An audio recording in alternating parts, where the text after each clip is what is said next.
Olá, meus amados, mais uma vez, Urique Costa, canal Sem Fermento, a paz de Arruxo a todos. Desde já quero agradecer a você que tem assistido os vídeos, tem deixado o seu like e que tem dado apoio ao canal, compartilhando com seus amigos e familiares. Bom, pessoal, eu queria pensar com vocês a respeito da vinda do Salvador no ano 70, porque no meu zap eu recebi pelo menos umas 15 perguntas a respeito, porque as pessoas ainda não conseguiram compreender o que está escrito.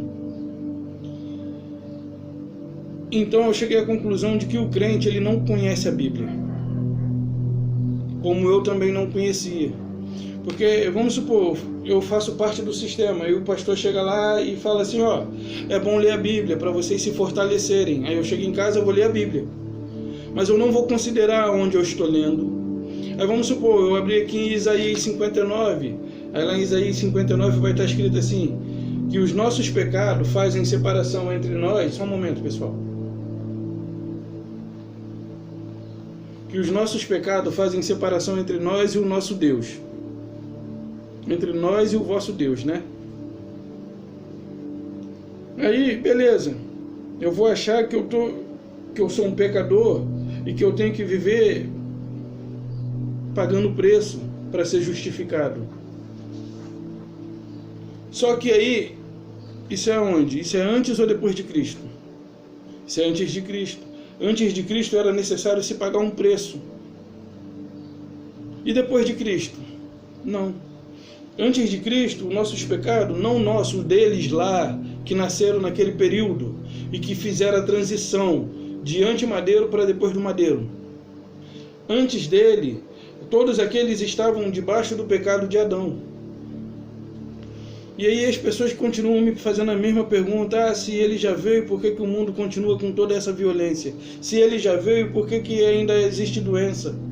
Se no reino dele não haverá morte, não haverá choro, não haverá pranto? Bom, eu digo para você que essas pessoas, elas não compreenderam a Bíblia, elas não souberam dividir, não consideram o tempo, a ordem cronológica das coisas que foram escritas. Aí a pessoa lê o Antigo Testamento e quer aplicar na vida dela hoje de algo que já não tem mais validade, ainda mais sobre mim e você, que somos gentios, e gentios nunca estiveram debaixo das leis que foram dadas ao povo de Israel. O povo de Israel, eles estavam debaixo da lei e tinham que andar conforme. Mas o povo gentio, que é considerado o povo pagão para o povo judeu, o povo incircunciso, eles não estavam debaixo das mesmas obrigações que o povo de Israel, tendo que observar e tendo que oferecer sacrifício, tendo que pagar preço, tendo que passar o óleo. Por exemplo, o óleo era uma representação do que? Da presença do Espírito do Altíssimo. Hoje é necessário? Não. Na graça isso não é necessário. Mas você vê aí ministérios pentecostais passando o óleo e ungindo e acontecendo. O óleo era uma representação da presença do Espírito do Criador na vida daqueles, dos profetas, dos reis. Mas hoje precisa? Não. Hoje tem mais reis? Mas a Inglaterra tem rei, tudo bem. O povo de Israel tem só um rei. Quem é esse rei? O ungido de quem? O ungido do Altíssimo. Então, quem é o nosso sumo sacerdote? Só ele. Quem é o nosso sumo sacerdote? Ele. Quem é o nosso rei? Ele. Quem é o que pagou o preço por nós? Ele. Aí o cristão vai lá para Isaías ler, os nossos pecados fazem separação entre nós e o vosso Deus. Aí ele vai lá para Romanos, e Romanos diz, quem nos separará? Hoje não há mais nada que nos separe do seu amor. Então ele não sabe separar os tempos. O cristão, ele lê o Antigo Testamento e quer aplicar isso à sua vida nos dias de hoje. Não cabe. Primeiro, você não está debaixo da lei. Segundo, o fim da lei é Cristo. Romanos 10:4. Se ele é o fim da lei, ele pôs um fim nela com um propósito, de tirar a obrigatoriedade de andarmos segundo, não nós, mas os judeus, de eles andarem segundo a sua lei, da qual eles foram insuficientes para cumprir. Então as pessoas me perguntaram, beleza, Aí eu queria abrir com vocês Lucas 17, versículo 21 e 17, 20 e 21. Mas eu também quero pedir a você que ainda não se inscreveu para se inscrever, ativar o sininho, receber notificação a cada vez que eu postar um vídeo. E se você achar que essas mensagens têm edificado a sua vida, compartilhe. Então eu quero convidar você a abrir a sua Bíblia comigo em Lucas 17, para nós termos a compreensão de como é a aparência do reino. Porque dali em diante nós vamos seguir, ok? Lucas 17.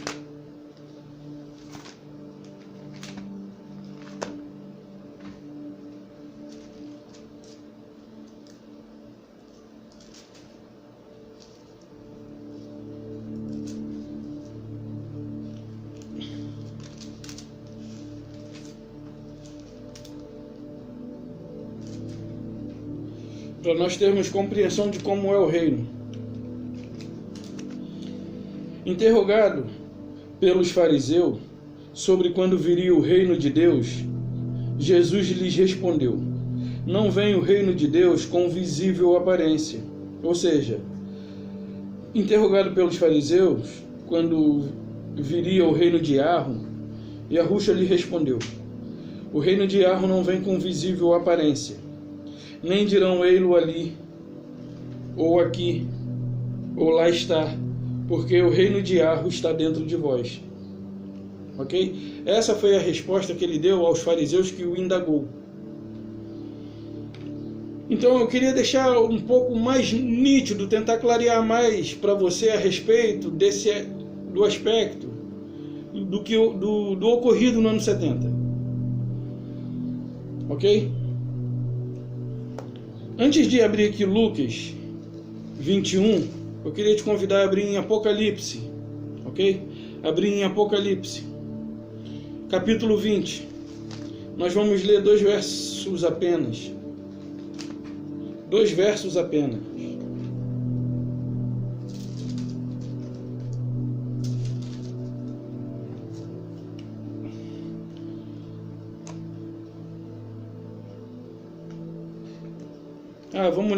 Vamos ler mais versos. Vamos ler o 9 ao 10 então. Ou o 7 ao 10. Quando, porém, se completarem os 1000 anos, Satanás, ou seja, o opositor, tá? Olha só, passe a tratar essa palavra como um adjetivo, não como um ser, ok? Quando se completarem os 1000 anos, o opositor será solto. Quem é o opositor? Todos aqueles que se opõem ao que se chama Deus e aquilo que é objeto de culto, como diz lá em Tessalonicenses, né? Então vamos começar a tratar essa palavra como um adjetivo e não como um ser. Você já está grandinho, você já devia ser mestre. Você que viveu e nasceu dentro da religião, nasceu e vive dentro dela, você já devia ter levado em consideração isso aqui há muito tempo. Porque todos nós, até eu que sou analfabeto, sei que Satanás significa opositor. E sei que diabo significa acusador. Opositor, adversário, dá no mesmo. Ok? Então, vamos levar em consideração vamos considerar essa palavra como um adjetivo. Então eu vou ler assim, não vou ler como Satanás, eu vou ler como opositor.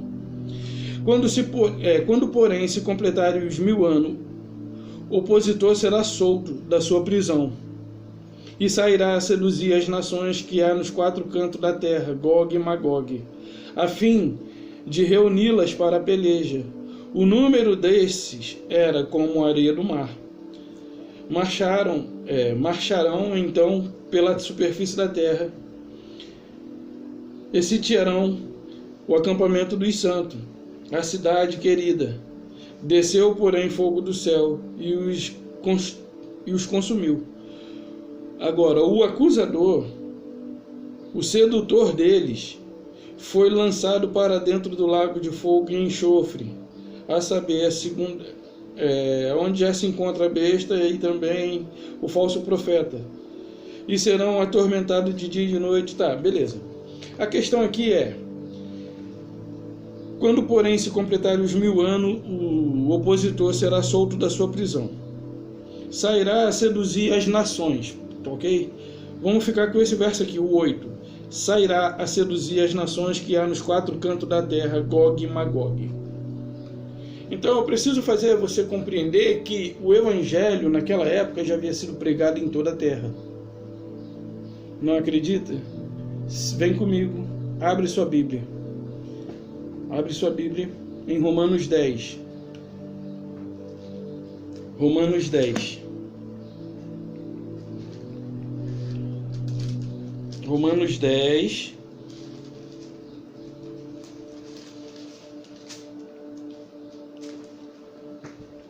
Paulo aqui está falando a respeito. Olha só, botaram uma epígrafe aqui, ok? E a epígrafe faz exatamente jus ao que Paulo está dizendo. Diz assim: Israel não pode alegar falta de oportunidade. De que oportunidade? Eles não podem alegar que não tiveram oportunidade de se salvar. Por quê? Porque eles ouviram o evangelho. Paulo anunciou o evangelho entre eles. Porém, eles não quiseram, muitos não quiseram. Aí ele diz assim: mas nem todos obedeceram ao evangelho. Pois Isaías diz: Senhor, quem acreditou na nossa pregação? E assim, a fé vem pela pregação, e a pregação pela palavra de Cristo. Mas pergunto, porventura não ouviram? Aqui é uma pergunta. De novo. Mas pergunto, porventura não ouviram? Sim, por certo. A resposta de Paulo. Aí ele diz assim: pois por toda a terra se fez ouvir a sua voz, e a sua palavra até os confins do mundo. Isso Paulo está falando a quem? Paulo está falando ali aos romanos. Ok? Até os romanos ouviram. Aí ele diz assim: eu vos porei em ciúme com um povo que não é nação e com gente insensata. Eu vos provocarei a ira. Quem está falando? Paulo, mas de quem é a palavra? Do Criador, do Salvador. Aí ele diz assim, Isaías, mas se atreve e diz: fui achado pelos que não me procuravam, e revelei-me aos que não me perguntavam por mim. Quanto a Israel, porém diz, todo dia estendi minha mão a um povo rebelde e contradizente. Não foi suficiente? Vem comigo aqui em Colossenses 1:23, para você entender que o evangelho foi anunciado por Paulo sobre toda a terra. Por isso o fim veio no ano 70. E por isso eu afirmo categoricamente, com a consciência limpa. Ele diz assim, se é que permaneceis na fé, alicerçados e firmes, não vos deixando afastar da esperança do evangelho que ouviste, que foi pregado a toda criatura debaixo do céu, do qual eu, Paulo, me tornei ministro. Paulo, então, ele está afirmando aqui que ele pregou o evangelho a toda criatura que está debaixo de quê? Debaixo do céu. Toda criatura quer dizer que faltou alguma? Não, toda criatura. Toda criatura.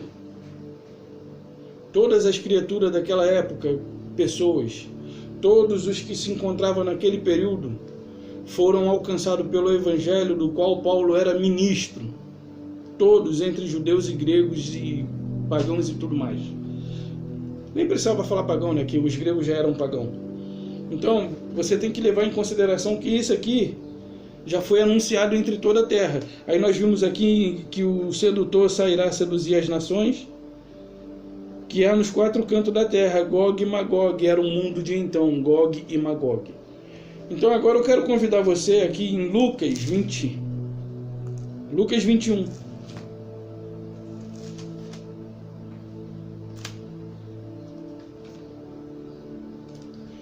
Porque aqui em Lucas 21, o texto em si, ele é muito claro. Eu acho assim, eu não preciso nem de colocar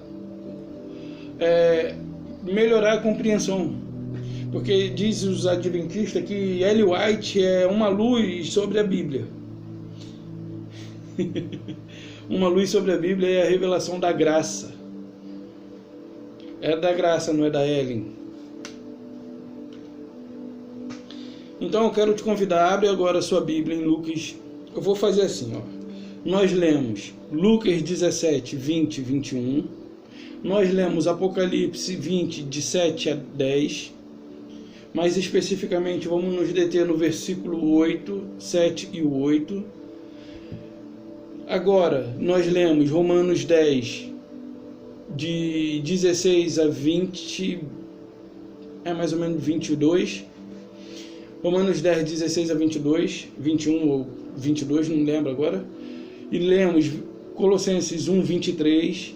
E agora eu te convido a abrir comigo a sua Bíblia em Lucas 21. Nós vamos ler a partir do versículo 20. Porque o próprio capítulo de Lucas está abordando ele tem uma visão mais peculiar com relação ao que Mateus 24 traz, ok? Então eu fico com essa passagem de Lucas porque talvez seja mais claro para você. Porque para mim Mateus, Marcos e Lucas estão muito claros. Eu não preciso ficar recorrendo a um ao outro, porque lá mesmo ele confirma que ele já veio. O próprio Salvador. E então eu pergunto a você, com quem eu devo ficar? Com o que ele disse ou com o que aqueles que se encontram dentro dos templos religiosos ensinam? Eu acho que eu tenho que ficar com o que ele disse. Ok? Eu tenho uma companhia estou aqui com uma Bíblia Romana, católica, muito boa, muito boa. Aqui, assim, eu pude entender melhor a respeito daquele endemoniado gadareno lendo o livro de Macabeus, porque os Macabeus ele tinha aquelas práticas de adorar aos porcos, quer dizer, de sacrificar os porcos aos deuses que eles criam. Tinha ali, né, eram os fenícios. Eles adoravam aos deuses deles sacrificando porcos. E na tradição judaica era o cordeiro, era bode, era touro e outros animais. Mas os Macabeus relatam a idolatria dos fenícios, fazendo sacrifícios de porcos para os deuses do qual eles criam. Deuses imaginários, ok? Porque nenhum deles é real, porque só há um. Só há um. O que eles causam nas pessoas são influência. Mas isso aí é um tema para um outro vídeo, porque é complexo, eu tenho que me preparar muito para poder trazer essa abordagem e deixar ela esclarecida para você. Então, eu até quero ler aqui, antes de vir aqui para o Lucas, esse Romanos 10, 16 que eu vi, que o Evangelho foi pregado em todo o mundo. Deixa eu ver aqui primeiro o Colossenses, já que eu estou perto. Colossenses 1, 23.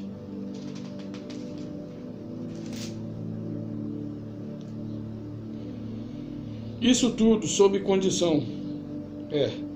Isso tudo sob condição de que vocês permanecem alicerçados firme na fé, sem se deixarem afastar da esperança no Evangelho que vocês ouviram, que foi anunciado a toda criatura que vive debaixo do céu.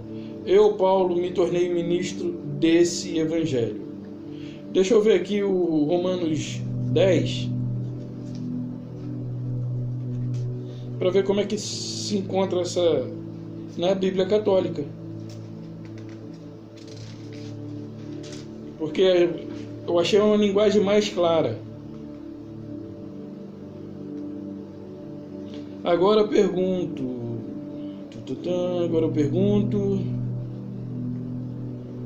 mas nem todos obedeceram o Evangelho. Isaías diz: Senhor, quem acreditou em nossa pregação? A fé depende, portanto, da pregação, e a pregação é o anúncio da palavra de Cristo. Agora eu pergunto, será que eles não ouviram? Ao contrário, pela terra inteira correu a voz dele, sua palavra foram até os confins do mundo. Então, se o fez ouvir. Através de Paulo, o Criador fez a sua palavra ser ouvida debaixo desse céu. Aonde quer que houvesse pessoas, onde quer que houvesse judeus, onde quer que houvesse pagãos. Ok? Agora, partindo para o texto aqui de Lucas, nós vimos lá que o diabo, que Satanás, após os 1000 anos, ele seria solto. Vamos considerar, vamos respeitar o significado da palavra. O opositor, depois de 1000 anos, foi solto. Ok? E ele tinha um propósito de sair a seduzir as nações para se unir a ele na peleja. Então, olha só. Lucas 21:20. Quando, porém, virdes Jerusalém sitiada de exército, sabei que está próxima a sua devastação. Bom, aqui já começou. Quando, porém, virdes Jerusalém sitiada de exército, sabei que está próxima a sua devastação. Jerusalém não foi cercada por um só exército no período do ano 70. Ela não foi cercada por um só exército, como tem pessoas aí defendendo que só os romanos. O problema é que os romanos, ele conquistava as nações, e ali aquelas nações se tornavam província romana. Ou seja, aos que tinham dinheiro, pagava para ter direito à cidadania romana, para não serem açoitados por ele, para eles terem os direitos que os romanos tinham de liberdade, de ir e vir, sem serem postos na parede, coisa do tipo, sem serem pressionados, ok, pelos romanos. Eles mostravam lá o título de cidadania romana pelo qual eles haviam pago. Beleza. Tanto é que você vê Paulo, quando ele é levado ali em Atos 11:23, ou é 23:11, não lembro, que ele fala que ele era cidadão romano. Porém, Paulo ele nasceu em Tarso, e Tarso não é em Roma. Provavelmente, o Flávio Josefo ele conta no seu livro, A História dos Hebreus, que havia um homem que ouviu Paulo falar a respeito disso. E esse homem disse para Paulo, eu paguei caro. Só que Paulo já não tinha mais os status que eles tinham antes de se tornar um seguidor antes de se tornar um apóstolo de Cristo. Paulo já não tinha mais a posição que ele tinha. Já não era mais um homem rico. Ok? Ele já não ostentava mais dessas coisas. E aí esse homem olha para Paulo e diz assim, ué, eu paguei caro para ter direito à cidadania romana. Porque ele olhou para Paulo do jeito que se encontrava. Aí Paulo, não, eu já nasci assim. Provavelmente Paulo, ele herdou essa cidadania do seu pai, ou do seu avô, do seu bisavô, ou do seu tataravô.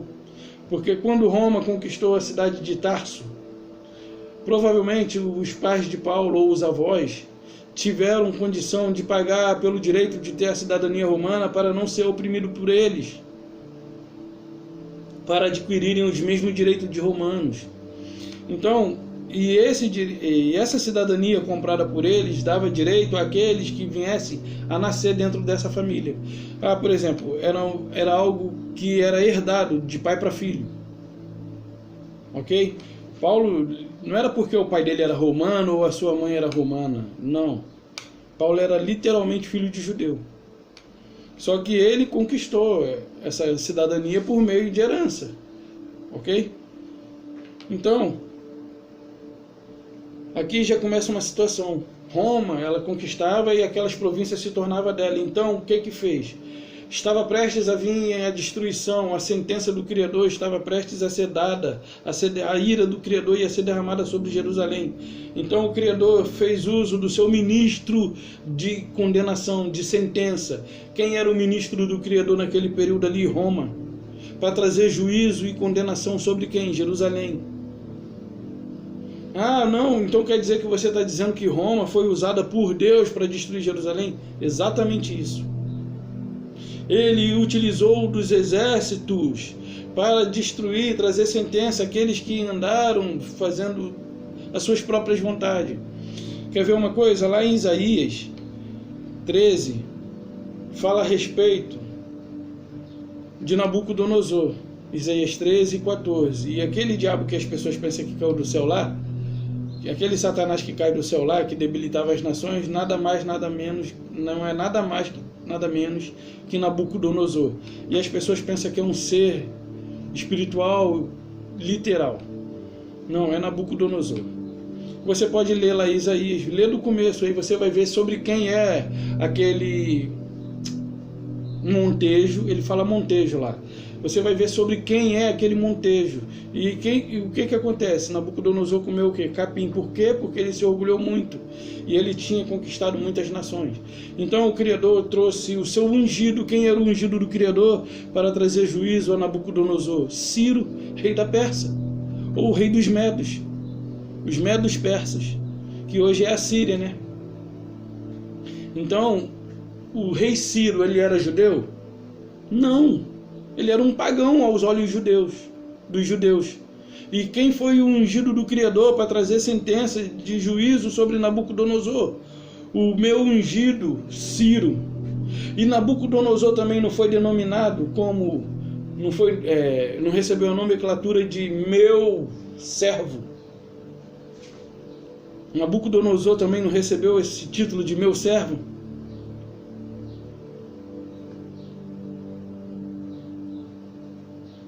E mesmo tendo oprimido o povo de Israel, o Criador lhe trouxe juízo ao povo de Israel muitas vezes por meio das escravidão pela qual eles passaram. Porém, eles não aprenderam, não aprenderam a obedecer, mas era obstinado, como nós lemos lá em Romanos 10, a um povo rebelde e contradizente. Rebelde, que não se submete ao governo daquele que o chamou. E por não se submeter ao governo daquele que vos chamou, a sua sentença estava prestes a vir. Então, quando o Salvador veio, eles esperavam que o Salvador viesse a favor deles, né? E ele veio a favor dele, veio para os seus. Só que eles esperavam que o Salvador viesse de uma forma física e biológica para estabelecer o seu reino, e a partir desse momento todos os reinos demais da terra se fosse subjugado por eles e estivesse debaixo da sua autoridade. E assim eles seriam felizes eternamente com o Criador, porque o reino do Salvador não tem fim. E é da mesma forma que os crentes esperam o Salvador nos dias de hoje. E algumas pessoas que me perguntaram, eles são adventistas. Porque eles pensam assim, olha, lá eles aprenderam, como eu aprendi, que nós passaremos 1000 anos no céu. E depois desses 1000 anos nós voltaremos para a terra. Não tem cabimento algum. Eu não achei nenhuma base bíblica para sustentar essa ideia. Ok? Eles têm lá o seu estudo, mas aí agora pode vir que nós podemos confrontar, botar de frente um com o outro. Agora a gente coloca de frente. Agora que eu adquiri um certo entendimento, a gente pode pegar o estudo de vocês e comparar com o entendimento que eu tenho hoje, para ver se bate. Não vai bater. Porque o que eu tenho para te mostrar é Bíblia. Eles vão pegar 2 versículos e vai te dar um monte de teses, um monte de conjectura que eles fizeram. Eles conjecturaram, fizeram diversas teses e elaboraram diversas passagens, assim, tiradas de suas próprias mentes, para sustentar suas ideias. Então, aqui já diz que Jerusalém foi sitiada pelos exércitos, e entre o exército romano tinha ali os gálatas, os fenícios, os árabes, que são os descendentes de Ismael. Ismael é irmão dos judeus, biologicamente por parte de pai. Árabes, gálatas, fenícios.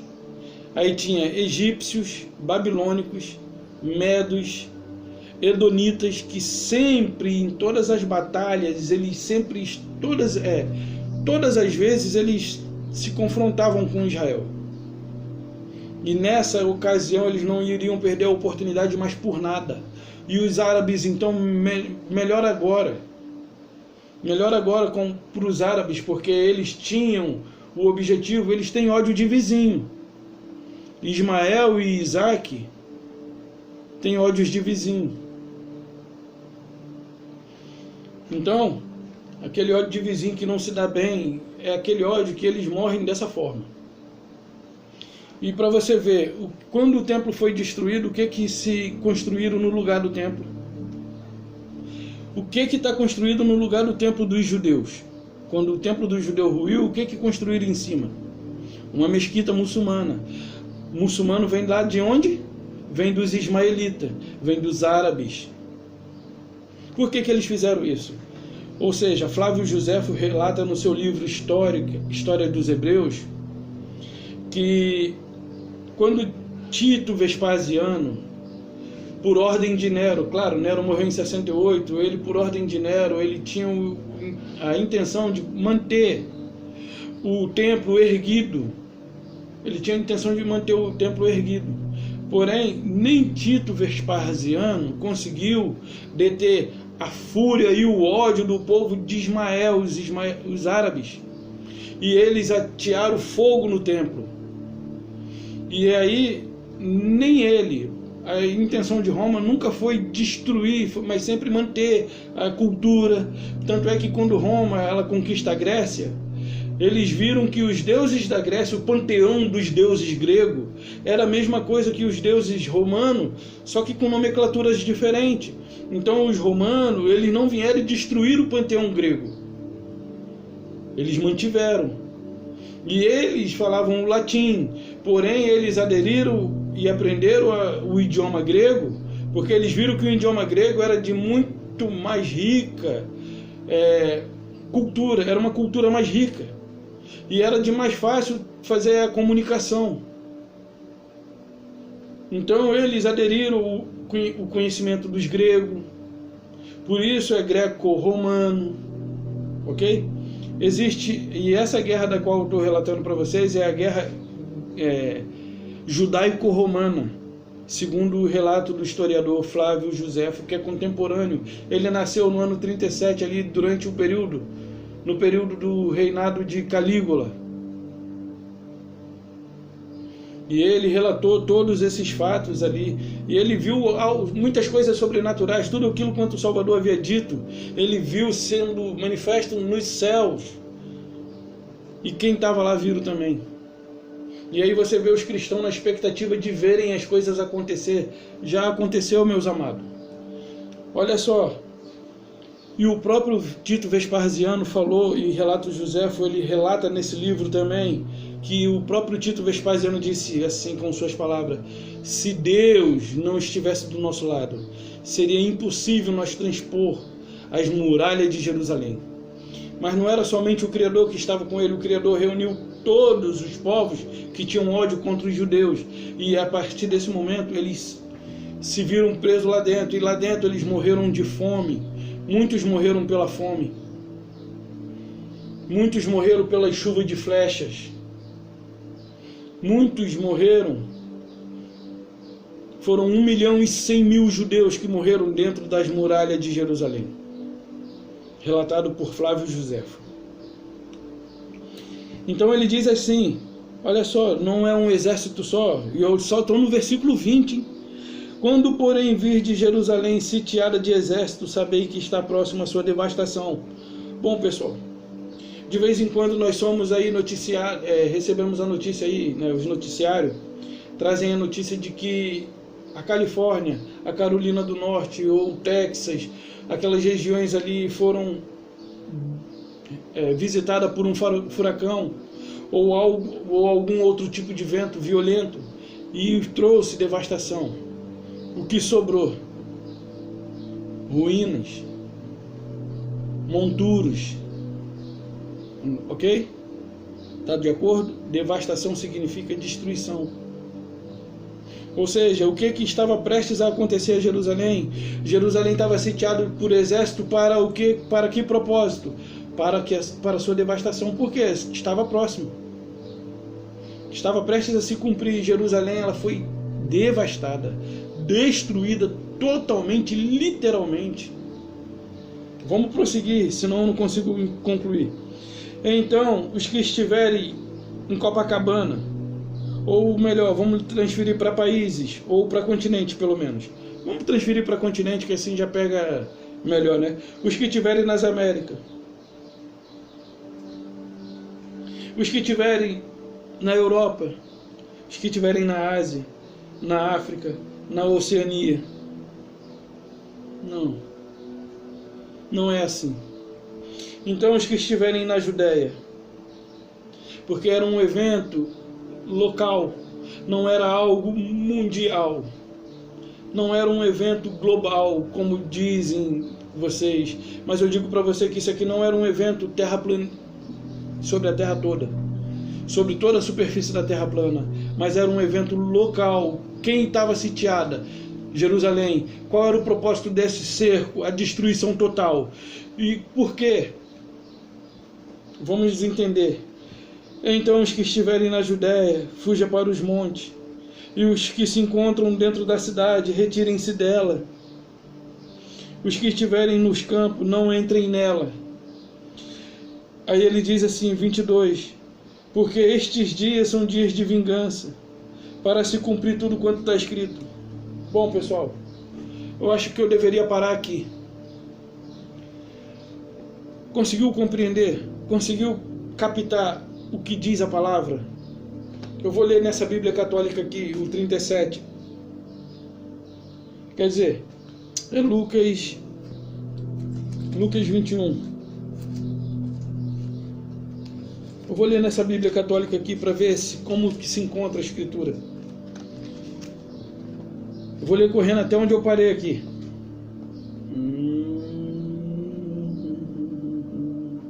20. Quando vocês virem Jerusalém cercada de acampamentos, fiquem sabendo que a destruição dela está perto, está próxima. Olha só que linguagem maravilhosa, para não deixar dúvida. Quando vocês virem Jerusalém cercada de acampamentos, fiquem sabendo que a destruição dela está próxima. Então os que estiverem na Judéia devem fugir para os montes. Os que estiverem no meio da cidade devem afastar-se delas. Devem afastar-se. E os que estiverem no campo não hão de entrar na cidade, pois esses dias são dias de vingança, para se cumprir tudo o que diz as Escrituras. Bom, meus amados, o que há mais para se cumprir? O que há ainda que não foi cumprido? Eu devo crer nas palavras proferidas pelo Salvador? O que ainda há que não foi cumprido? Ou o que há ainda para se cumprir? O que há para se cumprir ainda? Bom, como eu disse para você, era um evento local. A devastação era sobre Jerusalém. O Criador, ele destruiu a aliança que ele havia feito com um povo, porém ele estabeleceu uma nova. Ele não rejeitou o seu povo. Ele teve que fazer aquilo ali para destruir a primeira aliança, para tornar o Antigo Testamento algo que não tem mais validade para a nova aliança. Então, quando os crentes lêem a Bíblia, eles não fazem separação dos pactos, eles não fazem separação do tempo, eles não consideram uma ordem cronológica, eles não separam o que ficou antes de Cristo, o que é depois do Cristo. Eu e você estamos debaixo de quê? Da lei ou da graça? Eu estou debaixo da graça, e a graça foi estabelecida depois do quê? Depois da morte do Salvador no madeiro. Depois da morte do Salvador no madeiro, existe o paga-preço? Não existe o paga-preço. Antes da morte no madeiro existia-se o paga-preço? Existia a necessidade de subir a monte, existia a necessidade de buscar o Criador, existia. Por quê? Porque o Criador não habitava em nós, quer dizer, neles lá, porque nós já nascemos com a sua presença em nós, ok? Mesmo que lá no cantinho entristecido. Então, naquele período ali, só o Salvador que andou nessa terra tinha o Pai dentro de si. Só Ele. Depois que Ele rasga o véu do templo e que nos dá livre acesso, e Ele decidiu com o Pai fazer morada em mim e em você, João 14, 23. Então aqui a gente está vendo as evidências, era um juízo local. Assim como Ele trouxe juízo sobre Jerusalém, sobre Babilônia, sobre Pérsia, sobre Egito, sobre outras cidades. Ele trouxe juízo? Trouxe. Ele trouxe juízo sobre o seu povo muitas vezes, mesmo assim ele foi longânimo. Foi longânimo, mas um dia isso acabou. Então aqui está muito claro. E olha só, vamos continuar. E tudo quanto se encontra escrito aqui, ó. Tudo quanto para se cumprir... vamos ler, né? Tá vendo isso aqui? Porque estes dias são de vingança, para se cumprir tudo o que está escrito. Escrito aonde? Não é escrito aqui? Então, se era tudo que estava escrito aqui foi cumprido na destruição de Jerusalém, o que ainda precisa ser cumprido? O que ainda há de cumprir? O que ainda há de ser cumprido para os dias que nós vivemos? Não há mais nada a ser cumprido. Ele disse: está consumado.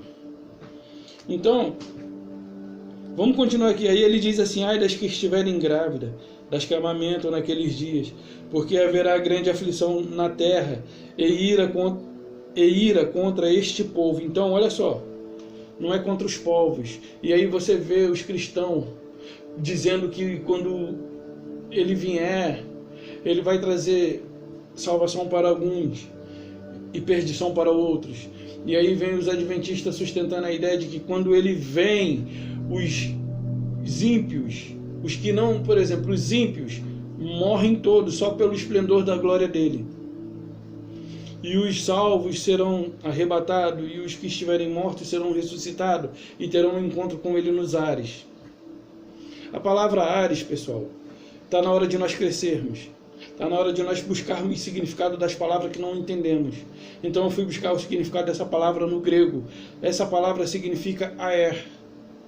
Não tem o Nike Air, é a mesma coisa. Nike Air, ou seja, é aer. Nike Air, né? Essa palavra air significa ares denso. Ou seja, o que é esses ares densos? O ar que nós respiramos. Então, aonde que ele teve um encontro com ele? Nessa mesma dimensão que nos encontramos. Porque isso se sucedeu na ressurreição. Quando ele ressuscitou, ele trouxe uma transformação no espírito de todos que estavam vivos. Os mortos foram arrebatados e os que estavam vivos tiveram seus corpos modificados espiritualmente. Receberam um selo do Espírito, da promessa. Os que estavam vivos lá naquela época foram selados pelo Espírito do Altíssimo, pelo Espírito da promessa. E nós que já nascemos debaixo da graça, já nascemos selados desde antes da fundação do mundo. Como diz lá em Hebreus, né, que ele nos conheceu de antemão. É Romanos. Ele nos conheceu de antemão. Então, se eu não me engano é Romanos 8, 20 e pouquinho. Então vamos prosseguir aqui. Aí ele diz assim: era contra quem? Era contra o povo. E o que ele estava falando aqui, ó? Quando Jerusalém estiver cercada de exército, quem estiver na Judéia fuja, quem estiver dentro dela saia, quem estiver no campo não entre, porque estes dias são de vingança. Vingança contra quem? Jerusalém. Aí ele diz assim, aí ele vai falar contra este povo. Grande aflição na terra e ira contra este povo. Que povo? O povo israelita, o povo judeu. Aí ele diz assim: cairão ao fio da espada. Então eu queria uma resposta aqui dos adventistas, aqueles que me assistem. Então cairão ao fio de espada. Ok? Cairão ao fio de espada e serão levados cativo para todas as nações até que os tempos dos gentios se completem. Jerusalém será pisada por eles. Quem aí lembra que João recebeu um caniço como uma vara para medir o templo e o altar e aqueles que lá adoram? Porém, ele não foi permitido a João medir o átrio, porque o átrio foi dado aos gentios para serem pisados por eles. Ou seja, o que era o átrio? O átrio era todo o lugar em que se acamparam os exércitos de Jerusalém. Todo lugar, ou seja, o cerco que foi montado sobre Jerusalém, ali é o átrio. Vamos compreender? Abre sua Bíblia lá em Apocalipse 11. É 11? Vamos ver, se não for 11 é o... Ah tá, é o 11. Foi-me dado um caniço, 11 versículo 1.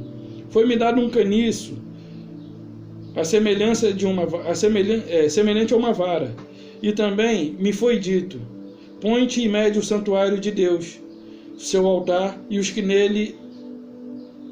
que naquele adoram, ok? Mas também deixa de parte o átrio exterior do santuário e não o meça, porque foi ele dado aos gentios. Eles por 42 meses calcarão os pés à cidade santa. Então, fora da muralha de Jerusalém, quem se encontrava? Todos os exércitos acampados. Quem eram os que se encontravam dentro de Jerusalém? Por que o Criador disse assim, ó, mede o santuário, mede o altar, e naquele... Mede o altar e os que naquele adoram. Quem eram os que naqueles adoravam? Os sacerdotes, os levitas, os fariseus, os saduceus. Não eram eles? Não eram eles os senhores do templo? Os escribas? Não eram eles os senhores do templo, os adoradores do templo? Eles também foram medidos e sobrou quem? Nenhum. Porque requereu-se dele o sangue. Olha só, vem aqui comigo, Lucas. Vem comigo, Lucas 13. Lucas 13. E as pessoas ainda estão esperando o Salvador vir, gente. Lucas 13.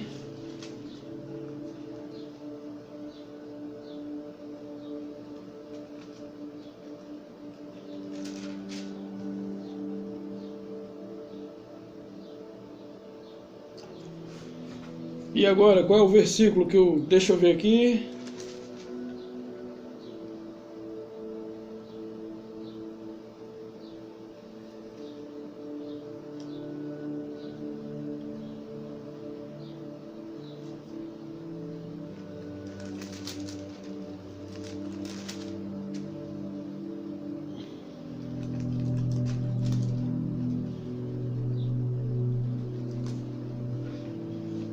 Fugiu aqui da memória, hein? Fugiu da memória. O pessoal diz que eu tenho memória boa, mas fugiu. Que ele diz assim: Jerusalém, Jerusalém, que mata os profetas. Todo mundo aí conhece essa passagem, né? Se encontra em Lucas, em Mateus e Marcos. Em Mateus é mais fácil de achar, né? Mas eu queria achar aqui em Lucas. Achei. Lucas 13:34. Estava aqui na cara, pessoal. Lucas 13:34, que diz assim: Jerusalém, Jerusalém, que mata os profetas e apedreja os que te foram enviados. Quantas vezes eu quis reunir os teus filhos como a galinha como a galinha ajunta os do seu próprio ninho debaixo de suas asas, e vocês não quisestes. Eis que a vossa casa ficará deserta. Olha só as palavras do Criador, do Salvador.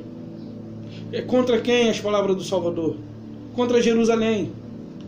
Não é contra o povo. Você não vai achar uma palavra contra todas as nações da terra. Mas é contra Jerusalém. Aí ele diz assim: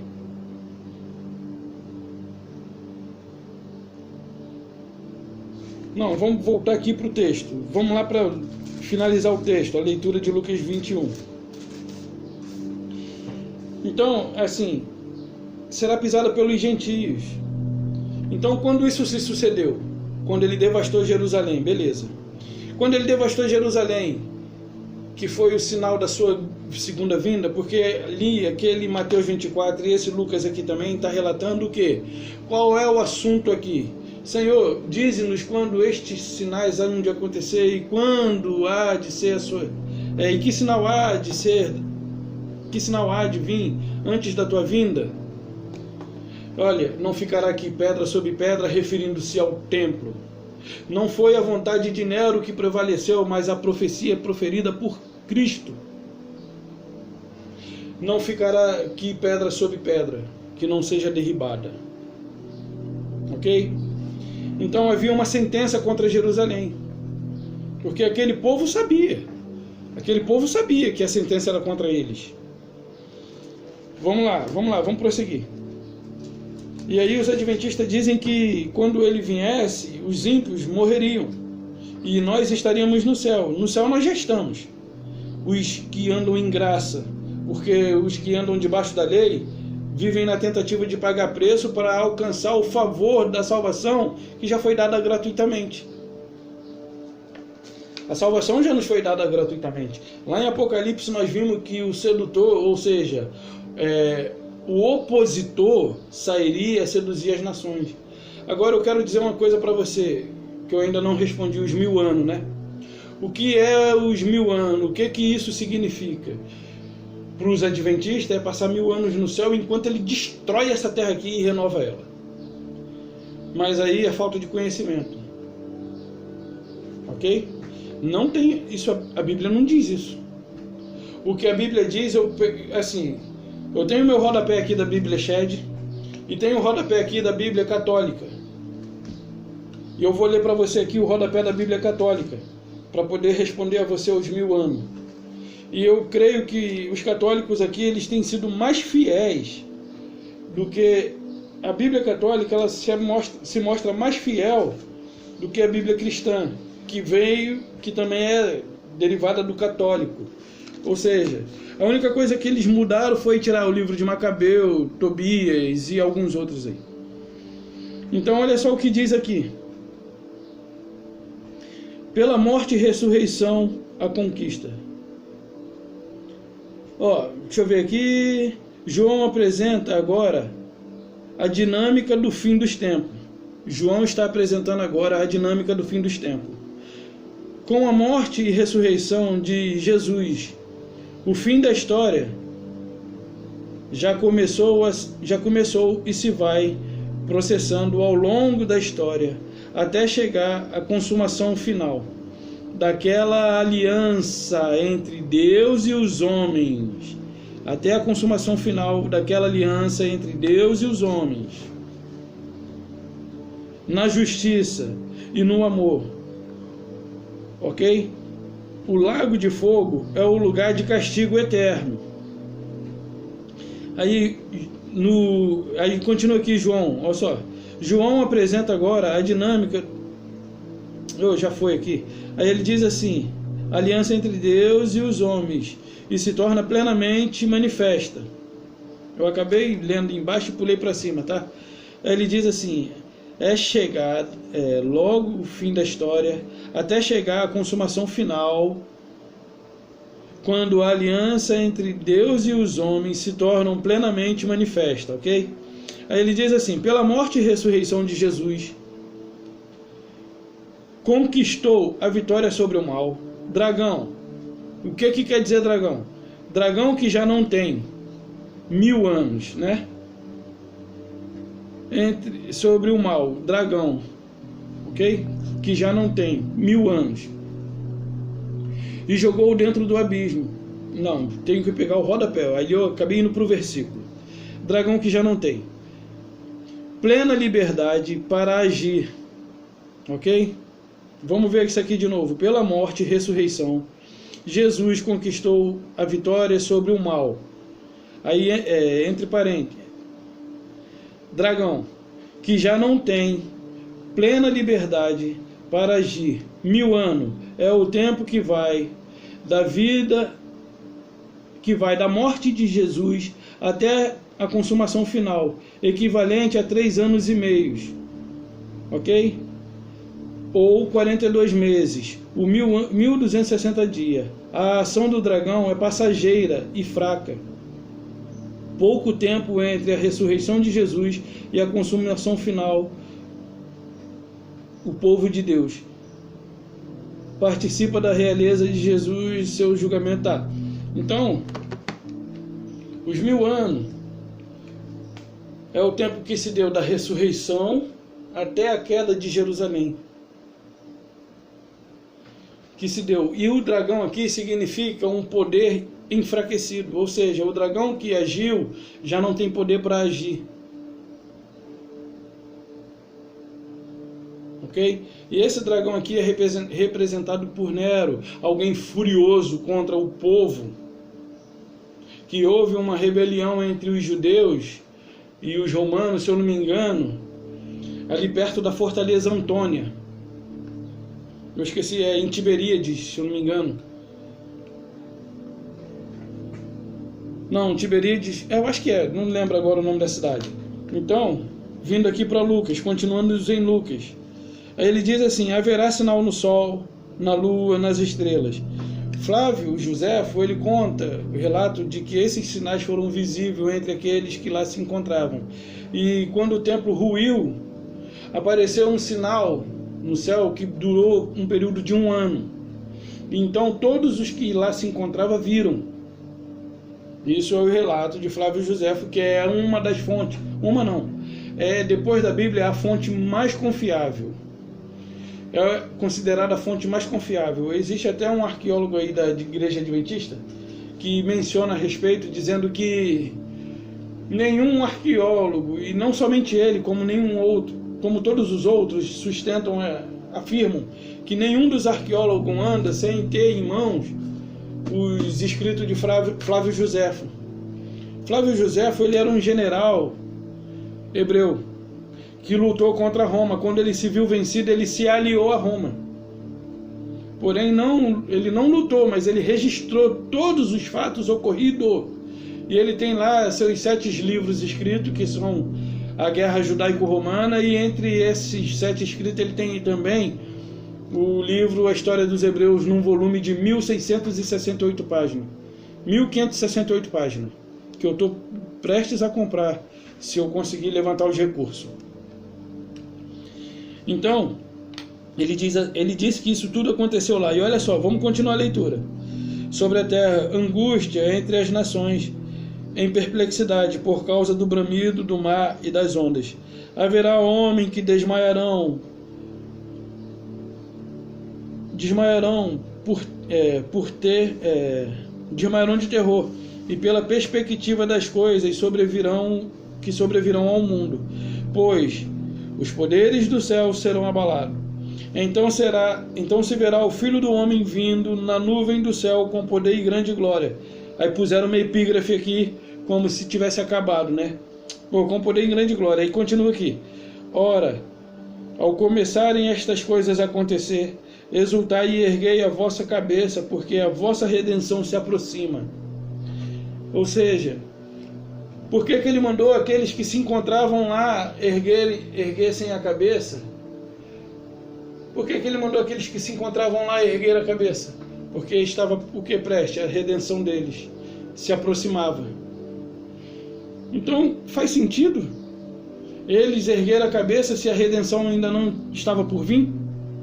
Não. Nós temos que ter olhos clínicos porque lemos, porque o sistema religioso, ele contaminou a mente dos cristãos para não compreender o que está escrito. E os cristãos não entendem porque quando lê a Bíblia, não separa o que é antes do Cristo vivo e depois do Cristo ressuscitado. Eu e você vivemos depois do sacrifício, do favor que ele nos concedeu gratuitamente, sem eu e você termos obra nenhuma. Lembra lá de Romanos 11? Que ele escolhe Jacó e aborrece Esaú? Mas vamos continuar aqui, olha só. Ainda lhe propôs uma parábola, dizendo: vede a figueira e toda a árvore, quando começam a brotar, vendo, sabei por vós mesmo que o verão está próximo. Aí o 31, assim também, quando virdes acontecer estas coisas, sabei que está próximo o reino de Deus. 32, em verdade vos digo, ele não está mentindo, ele está dizendo em verdade. Em verdade, vamos ver aqui como é que se encontra nessa Bíblia aqui, esse em verdade.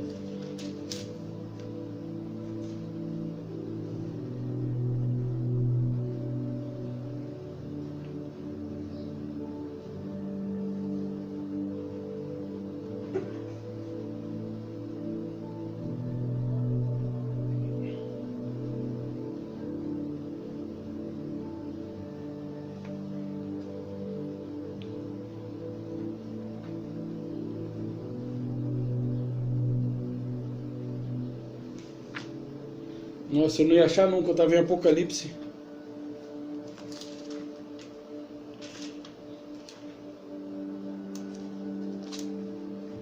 Vamos ver aqui.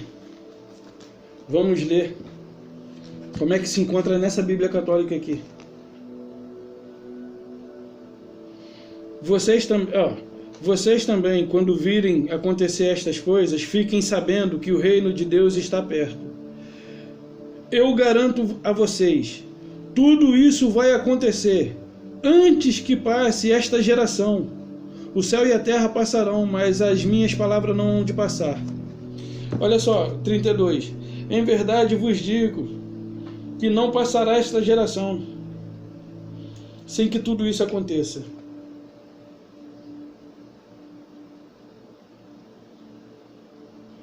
E aí? Você acredita no que o Salvador proferiu? No que o Salvador falou? Agora depende de você. Você acredita no que o Salvador falou? Ou você vai ficar com o que te ensinaram? Eu estou aqui, não estou te ensinando nada, eu estou te mostrando a Bíblia. E aí eu estou te desafiando a acreditar nisso aqui. E eu estou perguntando a você se você crê no que você lê. E se você sabe ler a Bíblia, você tem que separar os pactos. Mateus, Marcos, Lucas, João se tornou livro histórico. Porque isso aqui relata aquele período em que o Salvador ainda estava vivo, ele estava debaixo da lei, ele estava cumprindo a lei, ele estava em obediência à lei. Porque como ele, sendo judeu, poderia ir contra a lei. Uma lei que foi dada por intermédio dele a Moisés. Ou uma lei que foi dada dele por intermédio de Moisés. Então eu quero te convidar a abrir aqui em João 21. Se você crê, você está recebendo a revelação da graça. Eu vou pegar aqui direto. João, tava João, Pedro e alguns outros ali, e aí ele está falando ali a respeito da morte de Pedro, porém ele vai falar uma coisa aqui para João. E Pedro pergunta, né? Vendo, pois, Pedro perguntou, e a este? E quanto a este? Respondeu-lhe Yahushua, se eu quero que ele permaneça até que eu venha, que te importa? Quanto a ti, segue-me. Ou seja, João foi preservado em vida até a vinda do Salvador. Ou você não crê no que o Salvador disse? Ou você vai dizer que ele não quis dizer isso? Porque tem que haver uma interpretação. Pega o contexto todo e leia.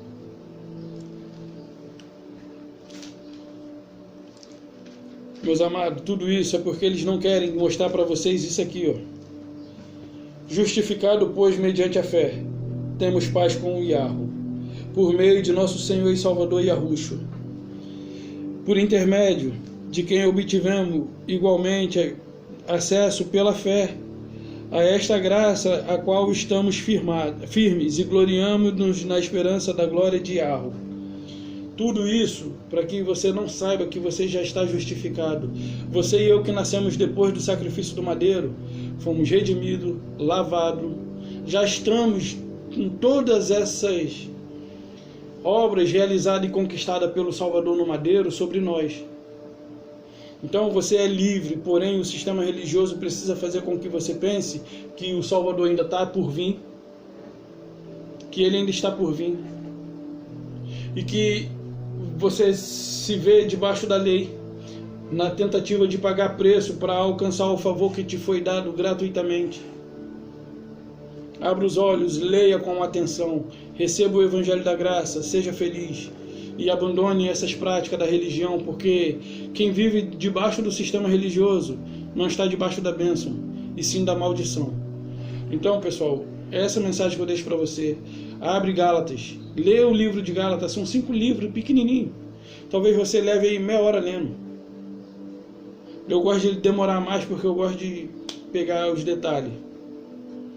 Então, eu leio às vezes o mesmo capítulo 2 vezes, para ter melhor absorção do que foi lido.